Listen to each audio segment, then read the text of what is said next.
নমস্কার সবাইকে। তো বেশি কথা না বলে শুরু করা যাক। আজকে বছরের 188তম দিন, অর্থাৎ জুলাই মাসের 6তম দিনটাও চলে গেল।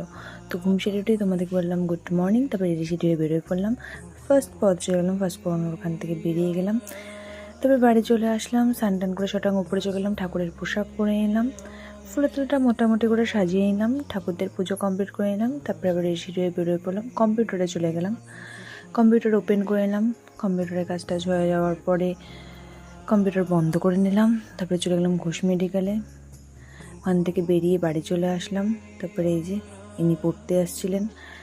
যাই হোক, কাজে আবার সেকেন্ড পড়ানো হয়ে গেল। এখানে সেকেন্ড পড়ানো ওখান থেকে বেরিয়ে গেলাম, 3 নম্বর পথ গেলাম, 3 নম্বর পড়ানো ওখান থেকে বেরিয়ে গেলাম। তারপরে গেলাম মাকে নিয়ে জগন্নাথ মন্দিরে।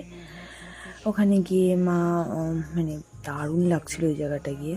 মা বসে পড়লো, প্রসাদ নিলাম ওখান থেকে। তারপরে মাকে তিলক কেটে দিচ্ছিলো এটা ঠাম্মাটা, আমাকে একটা ফোঁটা দিয়ে এলো। যাই হোক, আমি 4 নম্বর পথে গেলাম, 4 নম্বর পড়ানো ওখান থেকেও বেরিয়ে গেলাম। তারপরে গেলাম 5 নম্বর পড়ানো পড়াতে, 5 নম্বর পড়ানো ওখান থেকে বেরিয়ে গেলাম। 6 নম্বর পড়াতে গেলাম, 6 নম্বর পড়ানোর ওখান থেকেও আমি বেরিয়ে গেলাম। তারপরে গেছিলাম 7 নম্বর পড়ানো পড়াতে, 7 নম্বর পড়ানো ওখান থেকেও আমি বেরিয়ে গেলাম। তারপরে গেছিলাম মিষ্টির দোকানে ভোগ নিতে, ভোগ নিলাম। তারপরে এই যে ময়ূরের পালকটা নিলাম। তারপরে আর কি বাড়ি চলে আসলাম। তোমাদেরকে বললাম টাটা বাই বাই, আবার যেন দেখা পাই।